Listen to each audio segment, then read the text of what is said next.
Muy buenas noches para todos. Bienvenidos a una nueva sesión, un nuevo encuentro de la cuestión democrática. Vamos a pedirles unos segundos mientras enlazamos nuestra sesión de hoy con el Facebook de la cuestión democrática para que nos puedan seguir en redes también directamente. Y recuerden que al final de cada sesión nuestras sesiones quedan grabadas y las subimos, quedan en el canal en YouTube, las podemos encontrar también y pues, que nos siguen en redes, en Instagram, en Facebook, ahí también estamos haciendo ejercicio de divulgación y en Twitter de nuestro ejercicio. Entonces, dándoles esta bienvenida y viendo ya que estamos conectados, entonces en Facebook, para nosotros es muy grato poder seguir abriendo estos espacios de pedagogía, estos espacios de construcción de cultura política en nuestro país, y con el ánimo de tener pues, unas mejores herramientas en la toma de decisiones, especialmente con miras a las elecciones por venir. Queremos recordarles que este proyecto tiene una fase inicial que hoy va para su quinta sesión, su segunda en relación con acuerdos de paz. Ya pasamos por la Constitución del 91 y nuestro objetivo hoy es que encontremos elementos que ya existen, que han sido creados en nuestra sociedad, no de crear unos elementos nuevos, que sean herramientas para la construcción de un mejor país. Que aquí en este espacio podamos profundizar en ellos y entre todos hacer toda la gestión posible para que estos se puedan desarrollar plenamente. En la segunda etapa, la etapa que estamos por abordar en unas semanas, vamos a enfocarnos, como lo habíamos mencionado, en este proceso pedagógico. Es un proceso pedagógico que estamos diseñando y estamos trabajando en opciones disruptivas que nos permitan desde la teoría de la no violencia conocer las posibles salidas para tener una mejor convivencia social, por una parte. Por otra, vamos a trabajar las propuestas de candidatos presidenciales, a hacer un esfuerzo importante porque hagamos unos análisis mucho más profundos de los habituales, para que tengamos mejores herramientas para poder tomar decisiones más claras. Recuerden que nosotros no estamos haciéndole campaña a ningún partido, no tenemos una postura política concreta con una ideología de alguno de los partidos, sino todo lo contrario. Lo que buscamos es eso, dar herramientas para que podamos tomar unas mejores decisiones y podamos tener un mejor futuro para el 2022, sobre todo en este tema de elecciones. Y también esperamos poder hacer pues, el ejercicio de cierre, no solamente de acuerdos de paz, sino también de Constitución del 91, con estas nuevas metodologías pedagogía, para tomar unas mejores decisiones, acciones menos violentas y mejor uso de redes. Habiendo hecho, digamos que esta aclaración, este recordar es un poco lo que hacemos aquí en la cuestión, vamos a pasar hoy en nuestra quinta sesión a presentarles a nuestro invitado. En la noche de hoy contamos, como ha sido habitual, con personas excepcionales por sus calidades profesionales, intelectuales, personales, y hoy me voy a permitir presentar la hoja de vida académica y profesional de nuestro invitado. Me excuso de antemano con Farid porque seguramente vamos a estar omitiendo muchas otras cosas de su hoja de vida. Esta noche contamos con Farid Samir Benavides.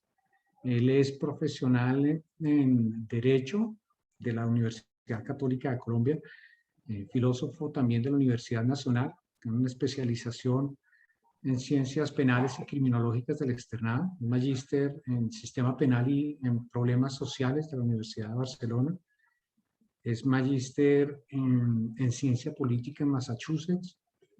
Es doctorado también en la Universidad de Massachusetts en Ciencia Política. Es doctorado en la Pompeu Fabra en Derecho y en la Universidad de Barcelona en en filosofía. Ha trabajado como consultor fiscal seccional en Cali, como auxiliar judicial, como juez de la República. Ha sido abogado asesor del despacho, fiscal delegado, docente de diversas universidades como la Nacional de Colombia, la Universidad de los Andes, la Sabana, la Pompeu Fabra en Barcelona, de Massachusetts también. Ha sido coordinador de justicia, viceministro en el Ministerio de Justicia. El mismo ministro Esguerra en su momento se refirió a él como un científico del derecho penal. Creo que pues, se queda corto en esa definición porque ha seguido trabajando y profundizando en el tema. También fue representante del gobierno, por el gobierno colombiano ante en la discusión de los elementos del crimen ante la Corte Penal Internacional y representante también por el gobierno en la discusión sobre la Convención de Viena contra el crimen transnacional organizado. Participó también en las sesiones de Pacto de Derechos Civiles Políticos. Está casado, tiene 3 hijos. Y actualmente es magistrado auxiliar en la JEP. Como ven, tenemos esta noche una sesión bastante prometedora y bueno, hoy Farid nos acompaña como experto desde su visión y su postura personal. Sus declaraciones esta noche no están a nombre de la JEP. Sin embargo, pues resulta imposible no aprovechar su presencia para profundizar en temas relacionados como el acuerdo de paz con la cuestión democrática. Así que Farid, buenas noches, bienvenido. Muchas gracias por acompañarnos y bueno, estamos contigo a escucharte. Bueno, muchísimas gracias, Adolfo, por la invitación, a Camila y a Patricia. Realmente este es un espacio muy interesante para no solamente hablar de lo que es la Jurisdicción Especial para la Paz, el proceso de justicia transicional en Colombia, sino para discutir con personas que no son del campo al cual yo pertenezco, que sería el campo jurídico y el campo de los estudios de justicia transicional, sobre cómo ven el proceso de justicia transicional colombiano. Yo me ocuparé entonces como de presentar en unas líneas muy generales, muy gruesas, algunos de los puntos que yo creo que son importantes para entender qué es la JEP, para entender qué es el proceso de justicia transicional y cuáles son los retos que este proceso significa para nosotros. En primer lugar, hay que tener en cuenta que cuando hablamos de justicia transicional, estamos hablando de un campo de estudio jurídico, de un campo de estudio nuevo, y además de una serie de prácticas que empiezan a calificarse como bajo esa etiqueta. Pero realmente la justicia transicional como un campo académico es reciente, surge más o menos en el 98-99 con el texto de Ruti Teitel y con un texto de Neil Critch que se llamaba Transitional Justice, justicia transicional. Y ahí hay una pregunta que surge en todas estas discusiones que es bien interesante, porque ¿qué significa eso de justicia transicional? Porque cuando hablamos de lo transicional, parece que estamos hablando como algo que se mueve de un lugar a otro, como algo que transita de un lugar a otro. Y tradicionalmente esta justicia se entendía como una justicia para transiciones de dictadura a democracia. Y se entendía como justicia para las épocas de transición. De hecho, los primeros términos que se idearon en su momento fueron justicia para épocas de transición.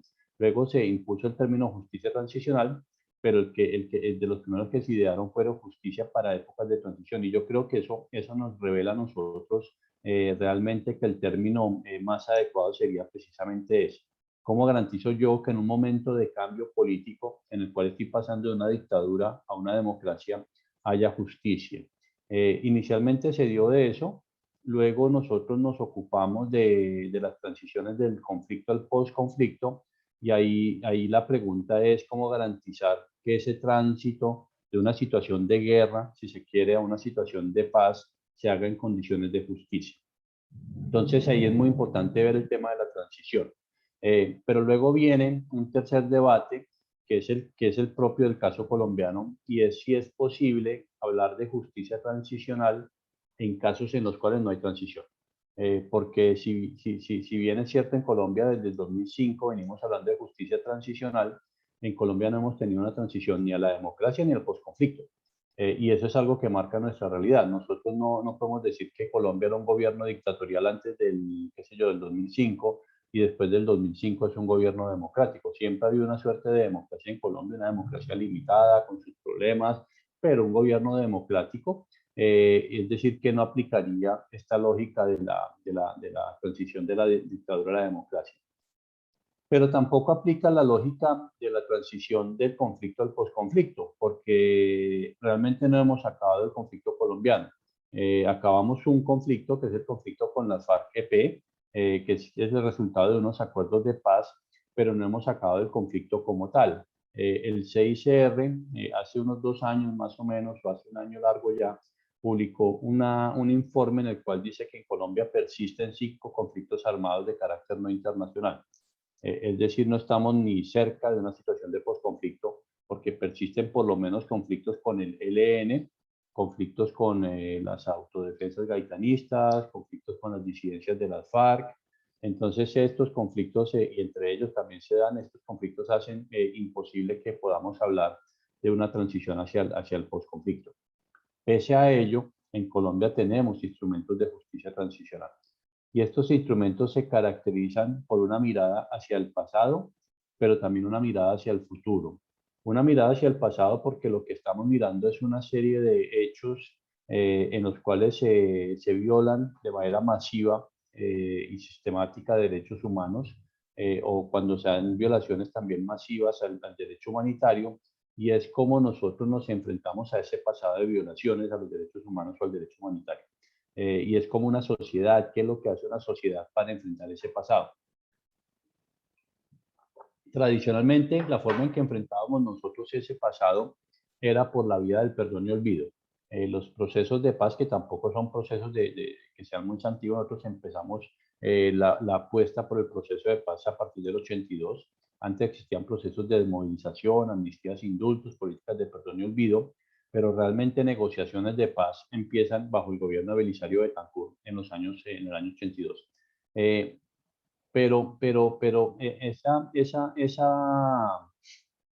Esos mecanismos se aplican con el fin de garantizar que ese cambio político sea un cambio en el cual haya justicia.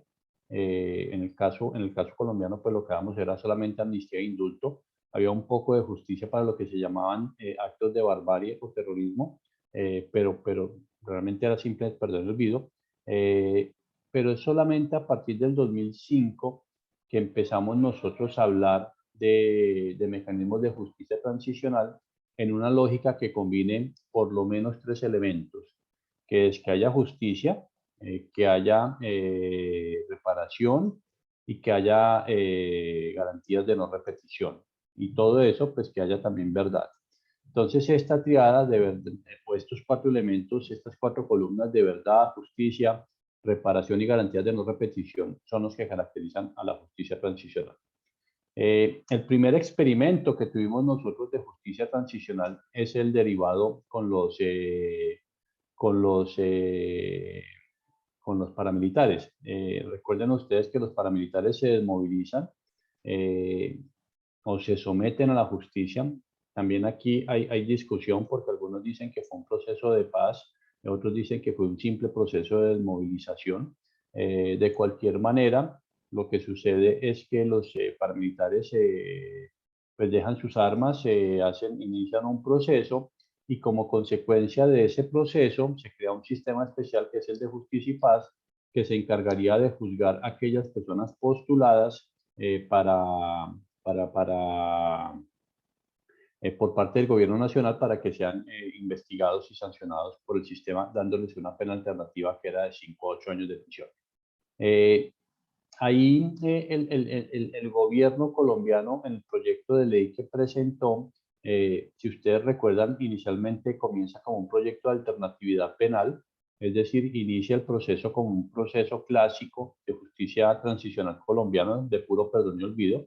En esto, pues básicamente lo que se solía hacer en Colombia, y así lo hace el gobierno colombiano, el marco de derechos humanos, el marco internacional de derechos humanos y derecho penal internacional hace imposible en ese momento adoptar esta lógica, y por eso entonces lo que sucede es que la Corte dice no es posible hacer alternatividad penal, o la Corte, las organizaciones de derechos humanos dicen no es posible hacer alternativa penal, tiene que hacerse algo diferente. Y entonces se presenta este proyecto que se convierte en la Ley de Justicia y Paz, la Ley 975 del 2005. Y en esta ley, de nuevo, como les digo, hay unas personas que son postuladas, pero hay un grupo grande de personas que son aquellas que no son postuladas, pero que han cometido delitos. Y estas personas, el gobierno incluye una norma en la cual se les pretende calificar como si fueran delincuentes políticos y se les pretende dar el tratamiento de delincuente político y por tanto amnistía por ser delincuentes políticos. Esta norma fue declarada inconstitucional por razones de forma, pero también hubo razones de fondo en la discusión y esto se deja consignado en el salvamento de voto del magistrado Alfredo Beltrán. Este magistrado lo que muestra es que los grupos paramilitares, al apoyar la acción del Estado, realmente no se enfrentan a él y por tanto no pueden ser considerados delincuentes políticos y por tanto no pueden recibir amnistías e indultos en la lógica clásica del proceso del modelo colombiano. Y esto los deja un poco en el limbo, que finalmente se resuelve por un mecanismo excepcional, que es si ellos confiesan sus delitos, se les da una suspensión de la ejecución de la pena o se les suspende la orden de captura, etcétera. Es decir, básicamente quedan libres. Pero aquí hay un problema, y es que solo pueden confesar 3 delitos, que es el porte ilegal de armas, el porte ilegal de uniformes y el concierto para delinquir en la medida en que pertenecen a una organización criminal. Si confiesan algún delito adicional, no pueden recibir los beneficios y por tanto, entonces el proceso lo que generó fue como una invitación a la mentira. Porque si yo soy un miembro de un grupo paramilitar que maté, pero quiero recibir este beneficio porque no me postularon, entonces lo único que tengo que hacer es decir, mire, yo lo único que había hecho en el grupo era ser del grupo, cargar las armas, nunca la disparé, nunca maté a nadie, nunca herí a nadie, nunca me robé nada y cargar el uniforme. Y obviamente en una fuerza de casi 25.000 personas es imposible que tengamos 22.000 que solamente hayan portado el uniforme y las armas. O sea, esto sería absurdo. Pero lo cierto es que esto quedó así. Muchos de ellos se beneficiaron, a otros pues obviamente terminaron encontrándole delitos y no se beneficiaron. Y este es el modelo sobre el cual se construyó el acuerdo de paz. El acuerdo de paz, cuando se empezó a negociar, pues empezó esa discusión de qué vamos a hacer con aquellas personas que se van a desmovilizar. Había una cosa más fácil, es que los guerrilleros son delincuentes políticos en la lógica clásica colombiana. Entonces la amnistía y el indulto no eran problemas. Pero realmente ese no era el debate en ese momento y sobre esto hay mucha discusión porque algunas personas en su momento empezaron a hacer una serie de elucubraciones teóricas acerca del delito político, cuando realmente el problema no era si las FARC merecen o no amnistía por ser rebeldes. La lógica clásica colombiana lo permite. El problema era si podían recibir amnistías por crímenes de lesa humanidad y por crímenes de guerra, y por actos como la violencia sexual o por actos como, por ejemplo, el terrorismo. Esa era la discusión. Y por eso entonces durante mucho tiempo se discutió acerca de qué hacer con ellos y surge el modelo de la JEP, que es un modelo mixto en el cual se hacen varias cosas. Entonces la JEP es el resultado del acuerdo de paz, ese es uno de los componentes del componente de justicia o del eje de justicia del acuerdo de paz. Hay 3 instituciones que conforman el sistema integral de verdad, justicia, reparación y garantías de no repetición, que a partir de la semana pasada se llama Sistema Integral de Paz, el SIP.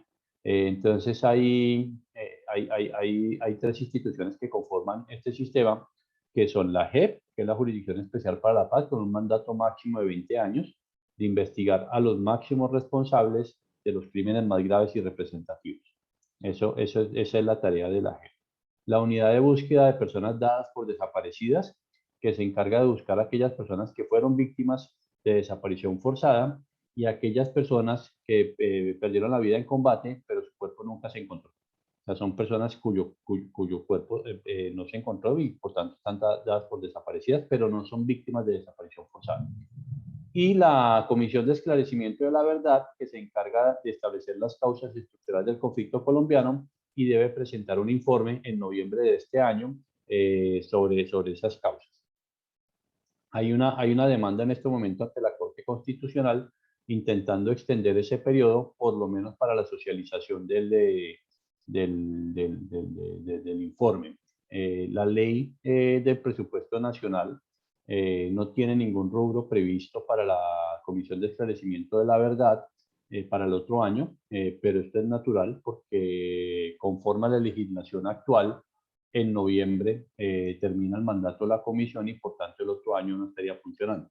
Pero dependiendo de lo que diga la Corte, pues el gobierno tendrá que adicionar o no esa ley. Pero de nuevo, es normal que no haya ningún presupuesto para la Comisión de Esclarecimiento de la Verdad si la ley nos dice que desaparece este año. Sería absurdo que tuviéramos plata prevista para una institución que no va a existir el otro año. Pero de nuevo, si la Corte considera que debe existir un tiempo más, pues entonces se tendrá que hacer todas las previsiones presupuestarias al respecto. La JEP se encarga entonces de la investigación de los máximos responsables y tiene tres vías de entrada. Una es aquellas personas que solicitan amnistía o indulto por crímenes que son amnistiables. La ley 1820, que es la ley del 2016, que es la ley que regula todo el tema de la amnistía e indulto, nos dice cuáles son los delitos amnistiables. Ahí está la rebelión, la sedición, la sonada, lo que son los clásicos delitos políticos y los que están en conexión con esos delitos. El segundo es las personas que fueron parte de la fuerza pública y cometieron delitos que si hubieran sido cometidos por los miembros de la guerrilla serían amnistiables. Estas personas pueden recibir una renuncia a la persecución penal, que en la práctica es como una suerte de amnistía. Y están los terceros y los agentes del Estado que voluntariamente se presenten ante la JEP con sus delitos. Y estos tienen 3 meses a partir de un momento que es el de la imputación penal y 3 meses después de que se apruebe la ley estatutaria, es decir, el año pasado vencieron esos 3 meses y hoy solamente se pueden presentar aquellos que hayan sido imputados hoy y dentro de los 3 meses siguientes pueden presentarse. Esas son como las 2 vías normales. Y está la sala de reconocimiento, que es la que se encarga de investigar a los máximos responsables. Y a partir de eso determina cuáles son los patrones de macrocriminalidad y cuáles son los delitos que ejemplifican esos patrones. Y aquí hay un punto que es importante. La JEP se encarga de investigar todos los delitos que tienen que ver con el conflicto armado, pero no investiga todas las personas. Solamente se ocupa de los máximos responsables. Solamente los máximos responsables van a recibir sanción y esa sanción es una sanción que depende del reconocimiento. Pero esto es importante porque no es que vaya a haber impunidad con respecto a los delitos, porque todos los delitos van a ser investigados y sancionados. Lo que se prevé es una serie de mecanismos para aquellas personas que si son máximos responsables y reconocen responsabilidad, pueden recibir una sanción restaurativa. Si son máximos responsables y no reconocen responsabilidad, pueden ir a la UIA, en donde recibirían, si son encontrados culpables, una sanción de hasta 20 años de prisión. El resto de personas puede recibir o la amnistía o el indulto o la renuncia a la persecución penal. Entonces, la JEP tiene estas 3 formas de actuación y tiene la primera sanción, es la que ya mencioné, que es la sanción propia, que es una sanción restaurativa, que es solamente para aquellas personas que siendo máximos responsables reconocen responsabilidad. La sanción alternativa, que es para aquellas personas que siendo máximos responsables no reconocen responsabilidad y pueden reconocer responsabilidad tardía, perdón, y eso reciben hasta 8 años de prisión. Y la sanción ordinaria, que son aquellas personas que siendo máximos responsables no reconocen responsabilidad y son vencidos en juicio y reciben hasta un máximo de 20 años de prisión y un mínimo de 15 años. La idea es que a partir de un proceso dialógico en donde el centro son las víctimas, pues la JEP pueda establecer los patrones tanto de macrocriminalidad como de macrovictimización y que se establezcan exactamente qué fue lo que pasó, cuál fue la verdad del conflicto colombiano, quiénes fueron los máximos responsables de esos hechos, cuáles fueron los patrones de actuación y si hay reconocimiento, y eso es a lo que tiene que apuntar todo el proceso, entonces que haya una imposición de sanciones propias. Estas sanciones son restaurativas, no son sanciones retributivas. ¿Esto qué significa? Significa que esta gente no va a ir a prisión, como cuando uno comete un delito en la justicia ordinaria, pero no significa que no reciban una sanción, sino que reciben otro tipo de sanción.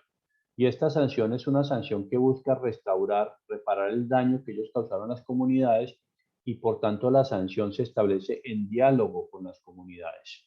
No es como mucha gente dice, que simplemente se van a sembrar papa, sino que se tiene que entender qué es lo que quiere la comunidad, qué tipo de plan hay, qué tipo de daño causó. Por ejemplo, si el daño se causó a los pueblos indígenas, no puede ser cualquier tipo de reparación, sino que tiene que ser una reparación que tenga en cuenta la cosmovisión del pueblo indígena. Si el daño se causó a las mujeres, pues hay que entender ese tipo de daño, etc.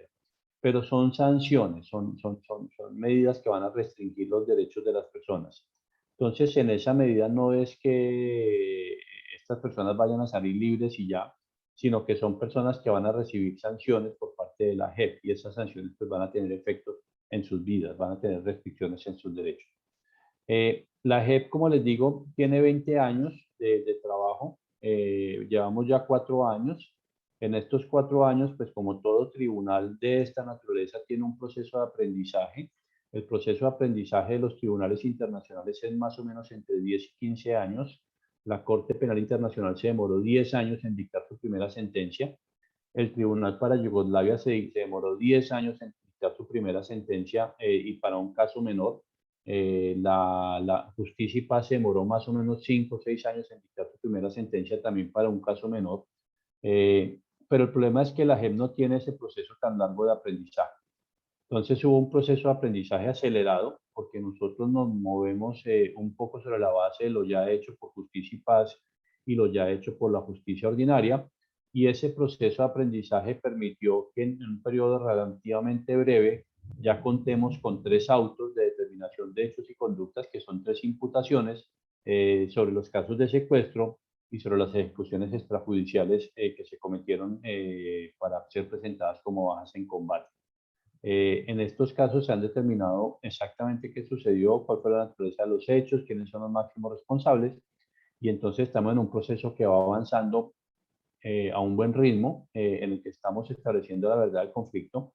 El auto sobre las FARC, por ejemplo, es un auto que es muy interesante porque es la primera vez que tenemos una descripción judicial tan detallada de cómo funcionaban las FARC. El auto tanto de Catatumbo como de La Popa nos presenta cómo fueron que ocurrieron este fenómeno que denominamos los falsos positivos. Es decir, nos están aportando verdad, que en el caso de La Popa y Catatumbo tiene el mérito que no es una verdad que venga de afuera, sino que es de los mismos perpetradores, los mismos autores de estos delitos nos contaron cómo fue que los cometieron. Y esto permite entonces que los negacionistas de este tipo de hechos se queden sin argumentos, porque realmente lo que ha logrado la JEP es documentar, y documentar de una manera muy sólida qué fue lo que pasó. Yo lo dejo ahí para que conversemos entonces y avancemos en la discusión. Perfecto, Farid, muchas gracias y qué interesante. Y justamente nos gustaría empezar con esa última parte que estabas comentando.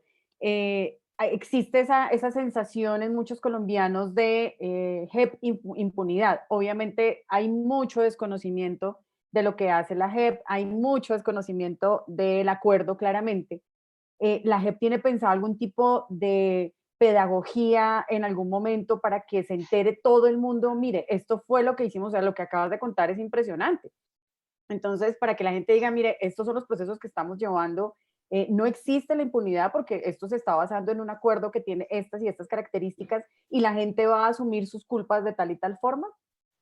Pues si hay un proceso de pedagogía de lo que hace la JEP, se hace un proceso de pedagogía con los colegios, con las universidades. Ustedes ven que constantemente el presidente de la JEP pues explica en sus declaraciones cuál es el funcionamiento.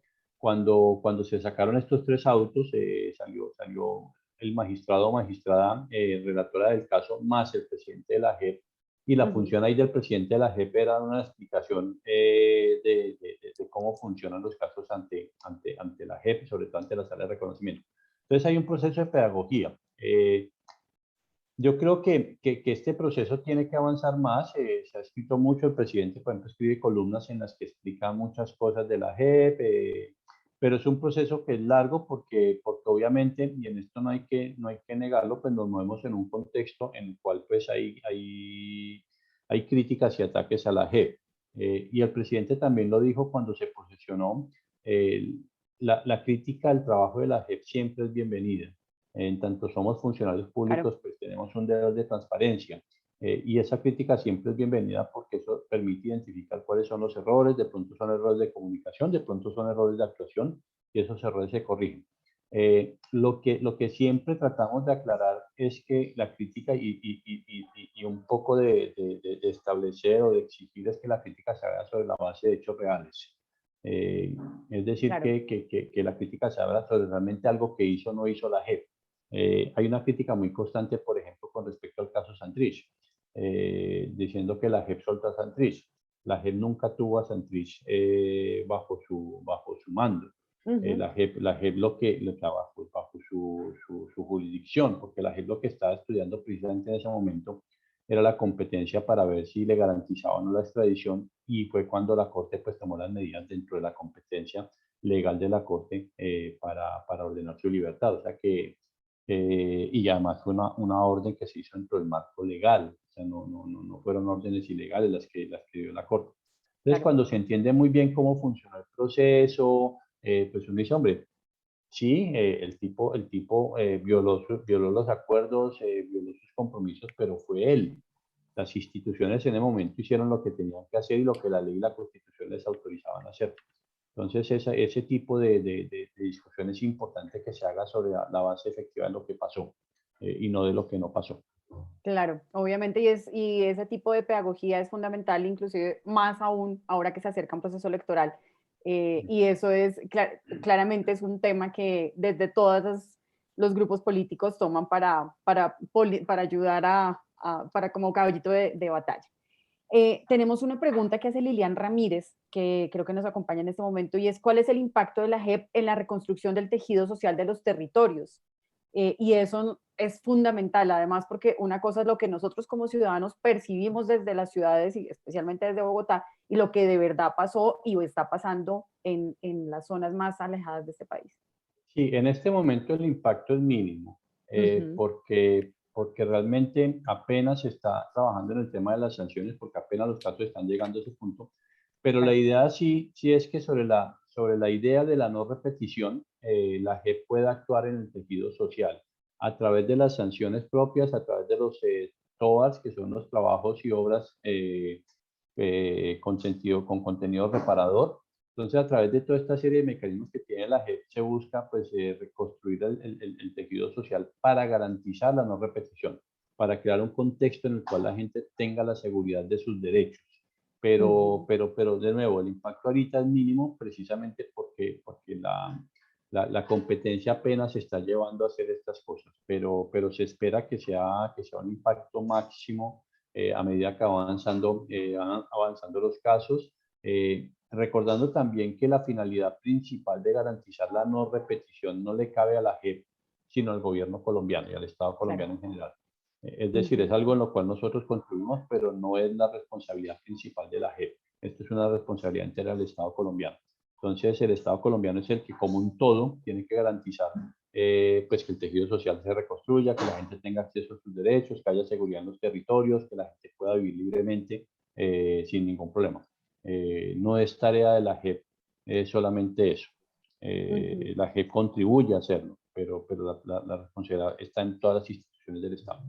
Ujú. Y justamente hilando con esto que nos acabas de decir, ¿cómo ves tú ese puente entre la JEP y la implementación o el cumplimiento de lo que dice la Constitución Política de Colombia? Entonces, ¿cuáles son esas instituciones que dentro del país tendrían que hacerse cargo como de ese link? Entonces, estamos hablando de quiénes, aparte, obviamente, la cabeza del gobierno que es el presidente, pero en ese momento, ¿cómo ves esa relación entre lo que hace la JEP y el cumplimiento de la Constitución, que es básicamente la defensa de la vida y el cumplimiento de los derechos de todos los ciudadanos de este país? Sí, nosotros somos un órgano judicial, que no formamos parte de la rama judicial, Claro. pero somos un órgano judicial. Entonces, a través de ciertas órdenes podemos garantizar, por ejemplo, que adopten medidas cautelares, cuando se den las órdenes de reparación, pues que se adopten medidas de reparación. Y esto supone pues un vínculo muy estrecho entre la JEP y el gobierno y el Estado colombiano. Entonces, instituciones como el Ministerio de Defensa, como el Ministerio de Salud, como la Oficina de la Consejería para la Desmovilización, Consejería de Paz, todas estas son instituciones que son fundamentales en el trabajo de la JEP. La propia Fiscalía General de la Nación, el tema de investigación de los crímenes ordinarios también son importantes. Y por tanto es todo el Estado colombiano, todas las instituciones dentro de su ámbito de actuación quienes tienen que apoyar el trabajo para garantizar la no repetición. Y para garantizar en último algo tan sencillo, en teoría, pero tan difícil en la práctica como es cumplir la Constitución. Claramente. Es eso, está en la Constitución, no lo estamos inventando nosotros, sino que fue el Pacto del 91 el que estableció una serie de derechos al que todas y todos tenemos derecho y que por tanto debemos poder ejercer. Claro que sí. En estos días, y pues como consecuencia de una charla que tuvo justamente Francisco de Rude desde la Comisión de la Verdad con Álvaro Uribe, un personaje obviamente relevante en todo lo que ha sucedido en nuestro país en las últimas décadas, hablaba él de una amnistía total. Me parece importante que tú nos aclares por qué sí o por qué no desde el punto de vista netamente de la JEP y lo que ustedes tienen como marco del acuerdo de paz, se puede implementar algo como la amnistía total y definitivamente lo que no es porque ya está dentro del acuerdo, pero nos gustaría que nos hicieras esa claridad. No, hay en primer lugar a quien le corresponde determinar la validez o no de un futuro, de una futura ley de amnistía es a la Corte Constitucional. La Corte Constitucional sería la encargada de determinar si una ley de amnistía general, no condicionada, sería válida o no. Siguiendo el precedente de la Constitución y siguiendo un poco el precedente de la Corte Interamericana, las amnistías incondicionadas son violatorias del derecho internacional. Entonces, en principio, cabe pensar que la Corte Interamericana y la Corte Constitucional entenderían que cualquier tipo de amnistía no condicionada sería violatoria del derecho internacional. Pero a partir de ahí, una amnistía sometida a condiciones, y esas condiciones tienen que estar dadas por la verdad, por la reparación, son amnistías que están encontrando cada vez más apoyo en el derecho internacional. La ley 1820 de 2016, que es la que regula la amnistía y el indulto para el caso de la JEP, es una amnistía condicionada. Y en esa medida, la Corte Constitucional encontró que no era violatoria del derecho internacional, sino que era básicamente en aplicación del derecho internacional de los derechos humanos. Entonces, en esa medida, las amnistías que se reconocen dentro del marco del sistema integral de paz son amnistías constitucionales, no solamente porque la Corte ya la avaló, sino porque son amnistías condicionadas al aporte de verdad y reparación. Si una propuesta de esta se hace dentro de ese marco de derecho internacional, es una propuesta que podría perfectamente aprobar el Congreso colombiano y pasar el aval de la Corte. Pero insisto, quien tiene la última palabra sobre la validez de una disposición de esa naturaleza es la Corte Constitucional. Ok, nos queda bastante claro el tema.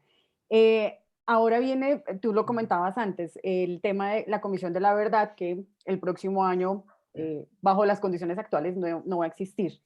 Hay obviamente o se nota una resistencia institucional ante los acuerdos, obviamente un poco ante la JEP, ante el trabajo de la Comisión de la Verdad, que, digamos, desde la posición oficial, obviamente, cuando se entregue este informe de parte de la Comisión de la Verdad, ¿cuál creen que va a ser el siguiente paso en la JEP y cómo creen que va a recibir la institucionalidad, entendiendo como el gobierno que tenemos actualmente, ese informe que se va a entregar? Ya, el informe de una cuestión entre las relaciones entre la JEP y la Comisión. Son relaciones en las cuales todos los testimonios que se hayan dado ante la Comisión de la Verdad son testimonios que no se pueden usar en la JEP. Esto es una condición del acuerdo porque eso garantiza que la gente vaya tranquila a contar pues hacer un relato sobre lo que pasó. Y ya la Corte pues determina el informe final, hace una construcción narrativa de lo que según la comisión es la verdad. Pero nosotros no podemos decir que la comisión nos va a mandar todos esos testimonios para que los usemos en los casos. Sin embargo, el informe sí, el informe sirve de contexto para lo que se está haciendo. Lo que hace la JEP también le ha servido a la comisión para construir su informe. O sea, las averiguaciones que ha hecho hasta este momento la JEP son averiguaciones que le sirven a la comisión. Entonces, en este momento la relación obviamente es muy estrecha porque se alimentan, pero de nuevo se alimentan de una manera diferente porque lo que hacemos nosotros alimenta lo que hace la comisión, pero lo que hacen ellos nos alimenta en un sentido de contexto, pero en un sentido probatorio. Una vez acabe la comisión entregará su informe, se discutirá, el informe pues obviamente generará discusión como ocurre con todos los informes de comisiones de la verdad, y mientras tanto la JEP tendrá que seguir haciendo su trabajo judicial. Somos dos instituciones diferentes con objetivos diferentes. Entonces, la entrega del informe nos va a servir, pero no va a acabar nuestro trabajo, porque nosotros tenemos una obligación de determinar judicialmente con pruebas quiénes son los máximos responsables de los crímenes cometidos en el marco del conflicto armado. Perfecto, queda súper claro. Vamos a abrir el chat. Tenemos dos preguntas. La primera, José Flores, y me gustaría que le abriéramos el micrófono a él, María Camila, y luego Sergio Ángel, que tiene también la mano arriba, para que escuches, por favor, estas dos preguntas que vienen de personas que nos acompañan. José, si quieres, por favor, decirnos cuál es tu pregunta. Hola, qué pena. Hola. Que estoy con problemas de señal, discúlpame. Tranquilo, no hay problema, cuéntanos. Muy interesante la charla y de verdad que qué buen espacio. Felicitaciones a los organizadores. Yo tenía una pregunta porque pues, le daba un poco de contexto. Desafortunadamente, la guerra en Colombia, perdón, la guerra siempre se ha visto al final como un escenario de vencedores y vencidos, y generalmente ocurre un acto de derrota y de reconocimiento de derrota y de humillación al derrotado. Y eso es una sensación que a un grupo de la población colombiana no se les satisfizo y obviamente por obvias razones el mundo ha cambiado demasiado como para esperar la dilapidación o el corte de la cabeza del derrotado, en fin, todas las señales de victoria que aquí no se dieron. Entonces, al no dárselas, ese grupo poblacional sintió que al hacerle reconocimientos a exmiembros de la FARC, como por ejemplo las curules en el Senado, les dan un reconocimiento por encima de lo que se esperaría de la justicia. Entonces se volcaron ese grupo a la JEP a la espera de que la venganza, esa justicia y esa venganza llegara a través de la JEP, cosa que pues obviamente tampoco es la función de la justicia, no solo de la JEP, sino de ninguna forma de justicia. La justicia no tiene una función de ser de venganza. Sin embargo, la pregunta para ese segmento poblacional que, vale recordarlo, ganó el plebiscito por las razones que hayan sido, está a la espera de que se les dé una solución, digámoslo así, judicialmente satisfactoria. Entonces mi pregunta iba un poco más orientada a preguntar, ¿cuál es la peor o la sentencia más grave, más rígida, más rigurosa que podría llegar a imponerle la JEP a una persona que se acoja a ella? No solo combatientes de la FARC, vale aclarar, los militares que se han acogido a ella, etcétera. Y ¿cómo piensa la JEP llegar a posicionarse dentro de ese? Pues la función no es política, ni más faltaba, y nada más, digámoslo así, en contra de la opinión pública que la función judicial, pero ¿cómo podría llegar la JEP a cerrar esa brecha que desafortunadamente no nos deja avanzar como país frente a un proceso de paz y frente a una situación que digamos, este fue el punto final y vamos a continuar? Sí, las sanciones que se imponen en la JEP, de nuevo, como decía, dependen de varias cosas. ¿Sí? Primero, para estar en la JEP no se llega, si se quiere, gratis. Se tiene que aportar en verdad. Entonces la persona que llega a la JEP tiene que hacer un aporte significativo en verdad. Hay comparecientes que son obligatorios, como los integrantes de la fuerza pública que cometieron delitos relacionados con el conflicto y los exmiembros de las FARC-EP. O sea, estos son comparecientes obligatorios, pero para recibir beneficios ya tienen que hacer aportes en verdad. Entonces, si una persona llega y no aporta en nada en verdad y simplemente espera que le den su amnistía o su renuncia como si nada, esa persona no la va a recibir, porque hay lo que se denomina un régimen de condicionalidad que precisamente condiciona la entrega de los beneficios al cumplimiento de las obligaciones. Entonces, la primera obligación es aportar verdad, y es una verdad pues que además satisface los derechos de las víctimas. Luego, el proceso que se sigue es un proceso que es dialógico, con participación de las víctimas. Las víctimas desde el primer momento están asistiendo a las versiones, están asistiendo a todo el trámite, y la idea de esta participación de las víctimas y de este proceso dialógico no es que las víctimas renuncien a sus derechos, sino que precisamente entiendan que de lo que se trata es de hacer justicia y no de encontrar venganza. Y ese proceso es muy interesante. Ahí se trabaja mucho con la ayuda de psicólogos y de psicólogas, tanto con las víctimas como los comparecientes. Se trabaja, por ejemplo, la forma en que los comparecientes hablan con las víctimas, se trabajan las expectativas que tienen las víctimas frente a los comparecientes, es decir, cómo se siente usted reparada por la persona. Se utilizan diferentes medios que pueden ser audiovisuales o escritos para que las víctimas expresen cuál es su sentido de la reparación, pero también se trabaja con los comparecientes para que entiendan el daño que causaron. Y una cosa, por ejemplo, que se insiste mucho en las audiencias de la JEP es pedir a los comparecientes que no hablen de errores frente a lo que cometieron, sino que se entienda que lo que cometieron fueron crímenes. Porque muchas veces hay este lenguaje de, bueno, esto fue un error y los errores que se cometen en la guerra pues pasó, pero esto que pasó no son errores sino crímenes. Entonces, como este es un proceso dialógico, es un proceso que va acabando el sentimiento de simple venganza que pueda tener la víctima, y se va trabajando hacia un sentimiento de justicia. Se reconoce también el derecho de la víctima a no participar, a estar resentida, a hacer exigencias fuertes de penalidad, pero realmente lo que busca el procedimiento es garantizar que la víctima realmente encuentre justicia en la sanción. La sanción que se impone depende de varias cosas. Si la persona reconoce responsabilidad y ha aportado verdad, puede recibir la sanción propia, que es sanción restaurativa, que de nuevo es una sanción que se establece en un proceso de diálogo con las víctimas también. Si la persona sigue aportando verdad, pero no reconoce responsabilidad, pues la persona puede recibir una sanción ordinaria de hasta 20 años de prisión, si es derrotada en juicio. Pero si la persona no aporta para nada en verdad, no reconoce responsabilidad, la respuesta es expulsarlos de la JEP, porque la JEP de nuevo es el espacio donde la gente contribuye porque van a recibir un mecanismo, un beneficio condicionado a la contribución a ese mecanismo para esos mecanismos transicionales.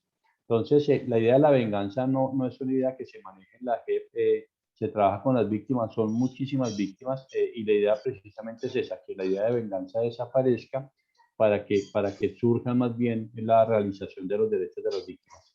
Es una tarea difícil, es una tarea muy complicada, es una tarea que exige mucho esfuerzo, pero se han encontrado cosas muy interesantes en todo este proceso, en donde muchas víctimas, el solo hecho de ser escuchadas ya es un comienzo del proceso de reparación. Perfecto, muchas gracias. Espero que le haya quedado a José respondida su inquietud. Y vamos ahora con Sergio Ángel, que también tiene otra pregunta.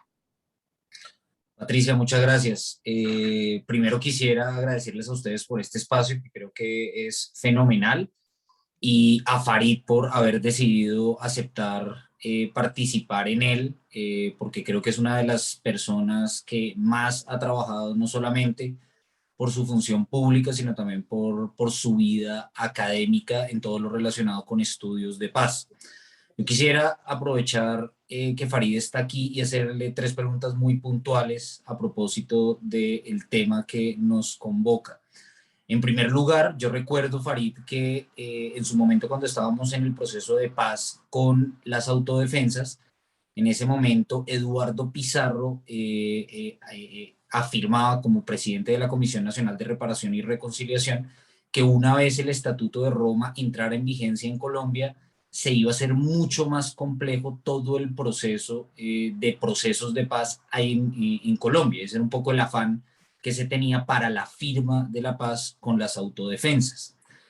Luego vino precisamente el proceso de paz con las FARC, pero no me queda tan clara esa relación desde el punto de vista del Estatuto de Roma, sobre todo con los crímenes de lesa humanidad, y en qué punto la Corte puede tener o considerar que no hubo un proceso y un juzgamiento de este tipo de crímenes, concretamente de los actores vinculados al conflicto y en términos del proceso que están desarrollando. ¿Cómo es esa relación y en qué momento la Corte podría intervenir y considerar que efectivamente no se ha desarrollado un proceso con justicia? Lo segundo, hay un asunto que ciertamente puede seguir generando molestia en términos del desarrollo de la JEP, y es más allá de el ejercicio fáctico de la labor de la JEP, el involucramiento de algunos actores, actores que han sido vinculados dentro de la JEP. Y acá, digamos, quisiera dividirle la pregunta en dos puntos. Yo recuerdo muy bien que cuando se hizo la convocatoria, usted mismo postuló su hoja de vida para ser magistrado y en su momento no fue seleccionado. Y hubo otros perfiles que sí fueron seleccionados por encima del suyo, y estoy absolutamente seguro, porque hice la revisión en su momento, que su perfil era muy superior en términos de trayectoria.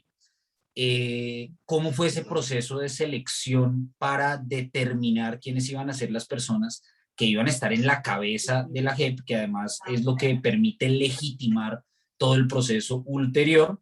Y en esa segunda instancia, ¿cómo responder desde el punto de vista de algunos atisbos incómodos que han aparecido de miembros, de magistrados de la misma JEP y demás, donde puede aparecer una suerte de no neutralidad cuando realmente aquí es donde se deposita la posibilidad a futuro de que este proceso sea realmente exitoso?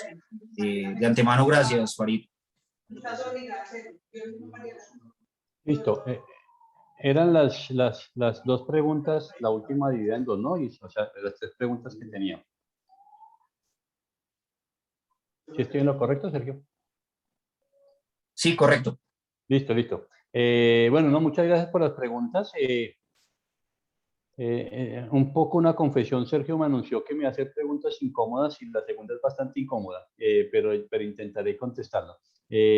La primera es tal vez más sencilla, porque realmente el Estatuto de Roma lo que hace es codificar el derecho internacional consuetudinario existente en la época, y es un derecho que es obligatorio para todos los estados, con independencia de que hayan firmado o no esas convenciones, porque en la medida en que es consuetudinario, se hace obligatorio y de aplicación para todos. Como el Estatuto de Roma codifica ese derecho, entonces es indiferente el tiempo de vigencia del Estatuto para la aplicación de esas normas.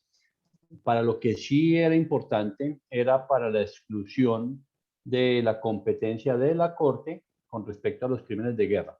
La Corte tenía una cláusula de exclusión que decía que a partir de la ratificación del estatuto, los estados que quisieran optar por esa cláusula de exclusión podían tener 7 años sin que la Corte tuviera competencia sobre crímenes de guerra. Pero esto solamente sobre la competencia de la Corte. Eso no significa que se pueda amnistiar o no, que se pueda hacer cualquier cosa con los crímenes de guerra. Los crímenes de guerra siguen siendo delitos no amnistiables, con independencia de que se haya firmado en el estatuto o de que se haya optado por o no por la cláusula de exclusión.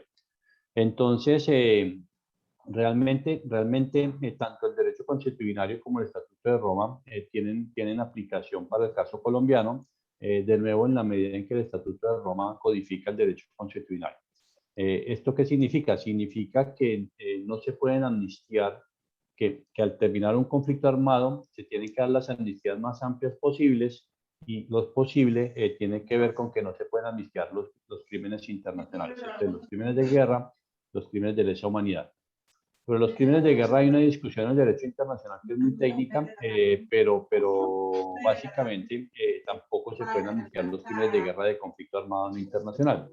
¿Esto qué significa? Significa que en el caso que se amnistiaran estos crímenes, pues obviamente la Corte tendría una razón para afirmar que no hubo justicia. Pero de eso no se sigue que el marco de sanciones establecidos en una institución como la JEP no sea válido para entender que se ha luchado contra la impunidad.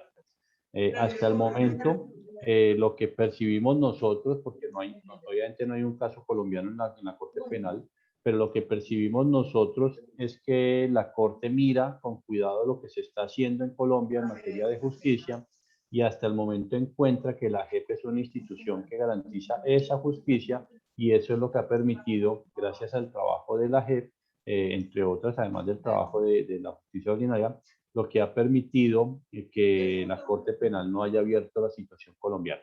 Es decir, que la JEP es una institución que garantiza el cumplimiento por parte del Estado colombiano de la lucha contra la impunidad. Eso con respecto a la primera pregunta. Con respecto a la segunda, el proceso de selección es un proceso que fue complejo. Como le decía Sergio, yo me presenté y no quedé. Entonces, en esa medida, mi visión está sesgada. Pero es un proceso que fue complejo en el que se buscaba garantizar representación de diferentes actores, no solamente activistas de derechos humanos, sino también personas que pertenecían a pueblos indígenas, mujeres, personas pertenecientes a pueblos afros, personas de la academia, personas de la judicatura, personas con experiencia como abogados, o sea, que se trató de hacer, tal como lo entiendo yo, un pool de personas, de magistrados y magistradas, lo más completo posible. La JEP ha tenido la oportunidad, de hecho, de pronunciarse en casos en los cuales se ha cuestionado esa neutralidad de magistrados o magistradas. Y lo que ha dicho la JEP es que no están impedidos para conocer de los casos por su origen profesional y por tanto esa neutralidad no está en juego. Sí se han aceptado impedimentos de magistrados cuando los magistrados, por ejemplo, hayan trabajado en el caso ya fuera como jueces o como abogados de las víctimas, abogados de las personas imputadas en ese caso, o cuando hubieran emitido algún tipo de opinión al respecto del caso.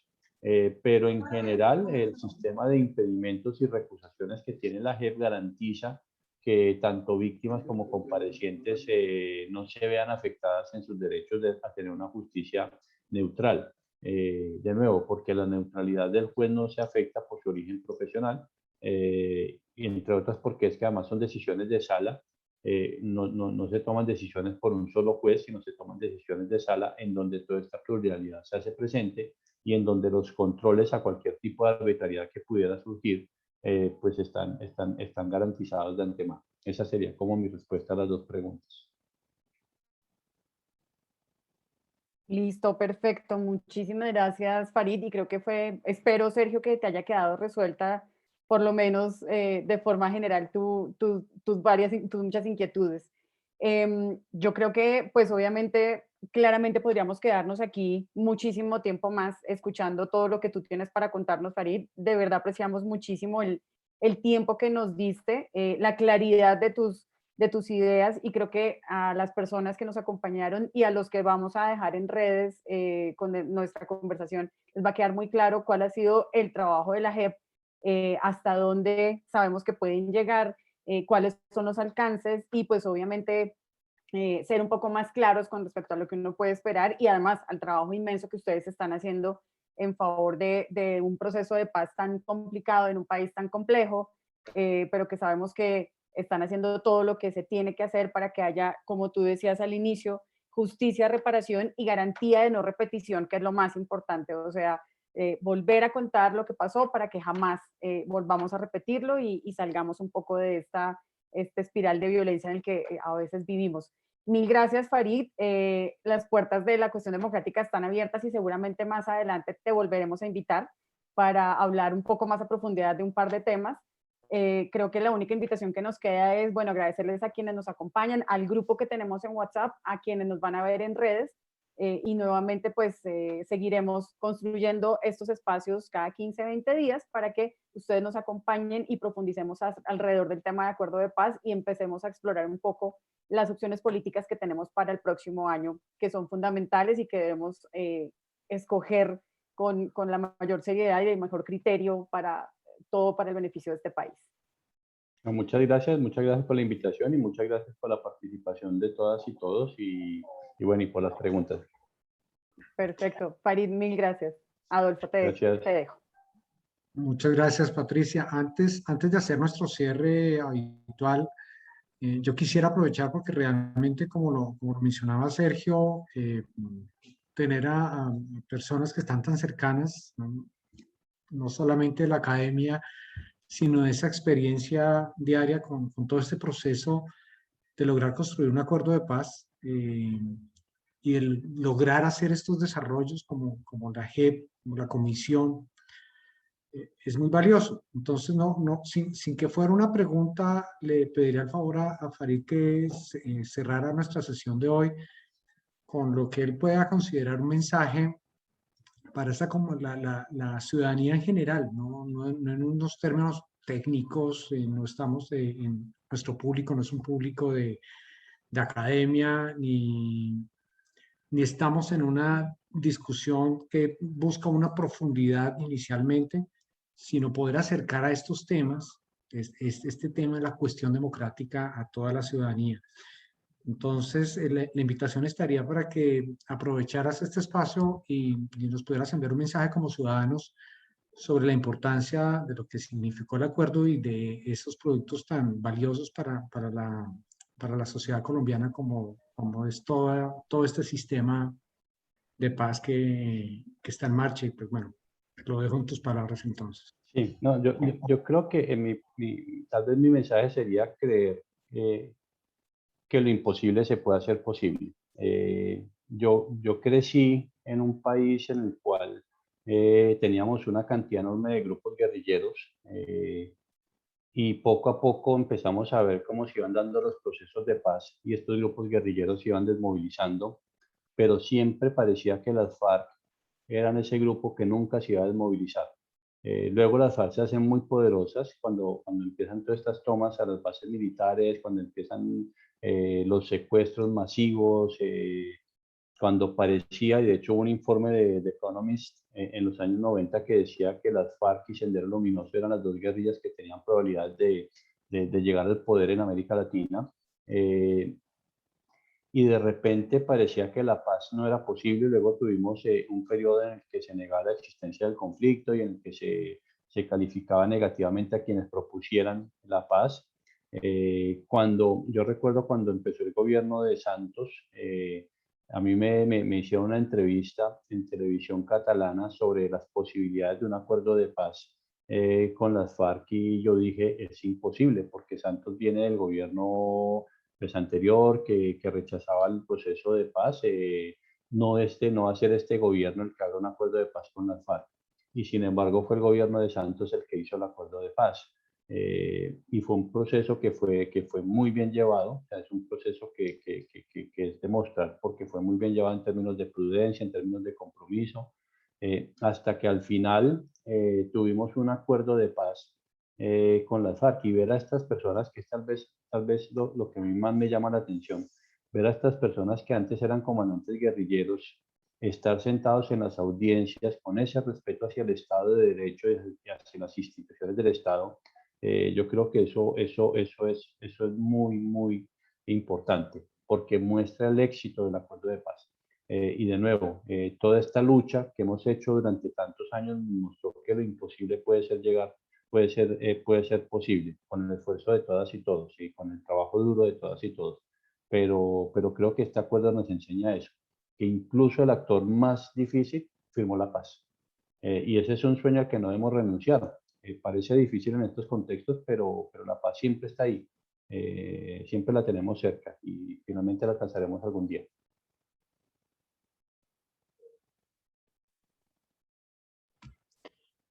Perfecto, Farid, muchísimas gracias por ese cierre. Estamos cerrando con el broche de oro, como como podríamos decir, muchas gracias por tu tiempo y damos las gracias también a quienes nos acompañaron esta noche desde Facebook, aquí en el Zoom. Y bueno, como es habitual, este video subirá a nuestras redes a partir de mañana. Ahí podrán revisarlo con los otros videos que ya hemos tenido. Los invitamos a que sigan acompañándonos en este proceso. Esperamos en un par de semanas tener nuestro siguiente invitado para ir cerrando nuestro acercamiento a este tema del acuerdo de paz y comenzar a acercarnos en los primeros pinos hacia la pedagogía de la no violencia y bueno, de lo que ya hemos prometido tanto en el chat y en otros espacios de hacer el análisis de las propuestas presidenciales para 2022.